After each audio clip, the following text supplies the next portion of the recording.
Today, I'm making Super Nintendo World way harder. I'm competing with fellow YouTuber Infinite Bits to see who can win more ridiculous challenges. The winner will be rewarded, and the loser will be punished. For our first challenge, we have to make it all the way across Nintendo Land to Peach's Castle, but all of the yellow ground is lava. There's an additional challenge to not get kicked out of the park. Who's gonna be faster? We both start the challenge and I get off to an early lead. Infinite Bits hesitates at the beginning and more people block his path. I make a crucial error and step on this bridge which also has lava on it. Bits jumps straight across, and with one final burst of speed, Infinite Bits makes it to Peach's Castle, winning the first challenge. Infinite Bits may be in the lead, but we have 7 more challenges before we determine the true champion. Super Nintendo World has mini-games to complete, but we're adding a difficult twist and competing in each one of them. In Piranha Plant Nap Mishap, we're supposed to work together to keep the Piranha Plant asleep by pressing all of the flashing alarm clocks. This time though, we'll only hit the clocks with our elbows and race to see who can hit more clocks. Go! When we start, I notice Bits and I are hovering around the same area. I try to trick him into staying in the zone close to the Piranha Plant where he has to move further to get to each clock, while I can easily reach a bunch of clocks at the same time. I hit the clocks in order too, so I'll know which order they start flashing again. I elbowed 28 clocks and Infinite Bits only hit 23, giving me my first challenge win.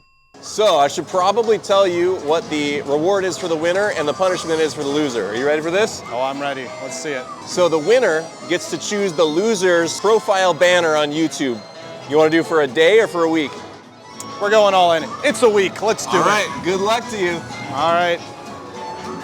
Good luck, Arrow. We're gonna win this. Team Bits, baby. With the stakes higher than ever, we moved on to the Koopa Troopa Power Punch. The goal is to punch a block to activate POWs, launch a shell up in the warp pipe, and destroy an innocent turtle. We need perfect timing to do so, but we aren't allowed to look and can only use our ears to know when to punch. I start off this challenge but hit the block a little too early. Instead of panicking, I take my time and wait to hear the bonk of the shell on the wall.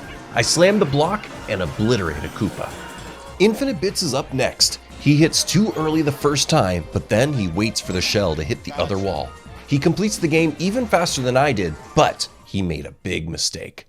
On reviewing the footage, he broke our rule. Infinite Bits looked at the Koopa shell, so because I followed the rules and completed the challenge, I get the point. I'm in the lead for now, but anything can happen with these next challenges. We move on to Goomba Crazy Crank, where we need to roll a Goomba back by spinning a crank as fast as we can. In our version, we both can only use our weaker hand, which is our left, and see which one can do it faster. The challenge starts and it feels like we're both cranking around the same speed. Infinite Bits' strong stance and technique starts making the Goomba slip. He has just enough speed to knock the Goomba back in his hole and beat me. I spend the extra time to defeat my Goomba to keep my dignity intact. We're tied now, but I don't want Bits to ruin my beautiful channel banner. I'm gonna have to work harder on these next challenges. Super Nintendo World gives us a chance to meet our favorite characters, but what if we had to get them to say something specific? In this challenge, we try to get Princess Peach to say a specific word. Infinite Bits is going first and wants to get Peach to say the name Mario. Who's your favorite Italian plumber? Okay, thank you so much. Have a great day. Bye. Thank you. I'm gonna try to get her to say cake. Let's see if I can do it. Hi Peach, have you done any baking lately? Well, hello there. Hello. Have you made anything for Mario lately? Yeah? What'd you make? Thanks, Peach. Bye. Well, thank you for being my friend. Since we both failed that one, we decided to try again with Mario and Luigi. We're in line to meet Mario and Luigi. I'm gonna try to get them to jump. And what are you gonna try to get them to do? I'm gonna get them to do a pose. Hello. Hello, what's your original name? Mario? Jumpman. Woo! Are you having fun? All right, thank you. Hello, guys. Hey, can you give me this pose? Oh, goody. That's cool. Oh, there it is. Yes. Infinite Bits gains the point to take the lead. Our next challenge is Thwomp Panel Panic, where we're supposed to work together to make all the tiles either blue or yellow to succeed. Instead, Infinite Bits is turning tiles yellow and I'm turning tiles blue. Whoever has the most tiles in their color at the end of the time wins. As we start, I try to alternate my hands and get a good rhythm going. I prioritize the areas with the biggest amount of yellow, even if I miss a few tiles here and there. The thwomp crashes down and puts Infinite Bits in the lead with more yellow tiles, but I can't let that discourage me. I speed up, knowing the end is getting closer and closer. The competition is super close and it's anyone's point. At the final moment, all the tiles freeze, and locking in the last image, Infinite Bits got 23 yellow tiles and I secured 25 blue tiles. I barely win the round to tie up the overall score. These challenges are making us hungry, so we head to the Toadstool Cafe for the next competition before the Bowser Jr. battle. Our burgers just came, we're at the Toadstool Cafe. Usually, you'd eat it with your hands. So what are we gonna do? We're not even eating with fork. We're going chopsticks, baby. Whoever can eat the burger the fastest using only chopsticks wins this challenge. Are you ready? Let's do this. Here we go. We dig in and both realize this is harder than we thought. I hold the entire burger between the two chopsticks, but Bits struggles to find a technique that works for him. His kebab approach makes everything fall out of his burger, slowing him down. How is this guy so good at eating? I've been eating since I've been born. Now that I've eaten half of my burger, it's actually easier to hold and keep the rest together.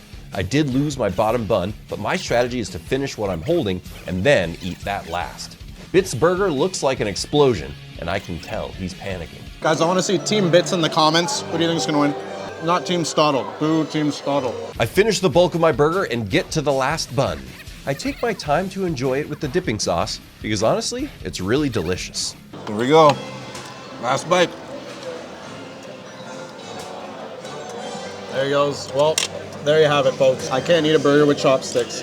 With that point, I've taken the lead and just need to beat Infinite Bits in the Bowser Jr. battle. In this game, players use their hands to smack bob-ombs away and throw fireballs, except we aren't allowed to use our hands and are only going to use our heads.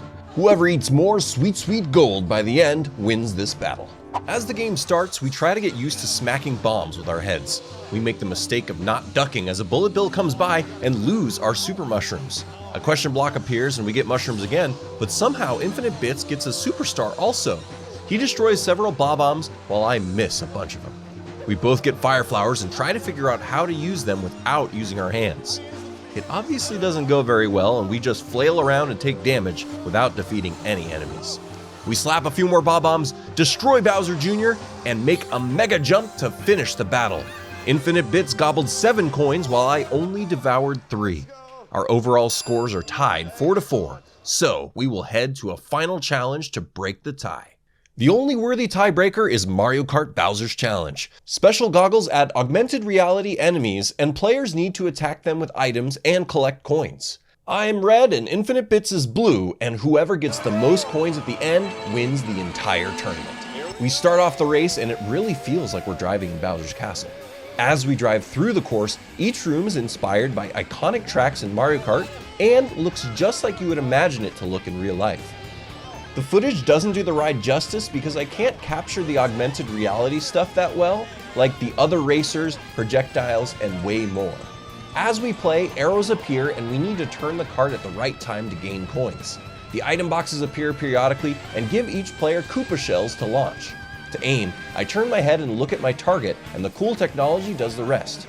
Because the shells are not infinite, my strategy is to only fire them when I'm sure I'll hit an enemy and focus on not hitting anyone on Team Mario, which will make me lose coins. Infinite Bits has 10 more coins than I do, so I need to choose my shots carefully if I have any chance of winning. I fire all my shells at Giant Fire Bowser, hoping I can catch up. Things get crazy as we drive through Rainbow Road and make it through the challenge. It says that Team Bowser wins, but which one of us scored more coins? As we check the scoreboard, Infinite Bits gained 90 coins. But I finished with 100 coins. I win the last challenge, but the most important thing isn't done yet. It's time to make a new channel banner. So now I know what not to do. Let's get going here. Just slap that on there. We're gonna pick something kind of hard to read to put on top of that, and we'll put right here. And right underneath, I'm gonna put the most important part here. Now we need the planet. Big ol' circle, perfectly round. The planet's shining a little bit. I'm gonna draw him a nice little Goomba. Okay, that's looking real nice. That's Mario right there. Just make it look like a planet. Maybe one more coin out here or something. You guys think I should have him pay me for this art? I don't think he could have gotten something like this, even if he paid for it. This is a one-of-a-kind. To see Infinite Bits and I bust Super Nintendo World myths over on his channel, click on the video on screen now. Subscribe if you like my art. I'm Arrowstotle, and thanks for watching.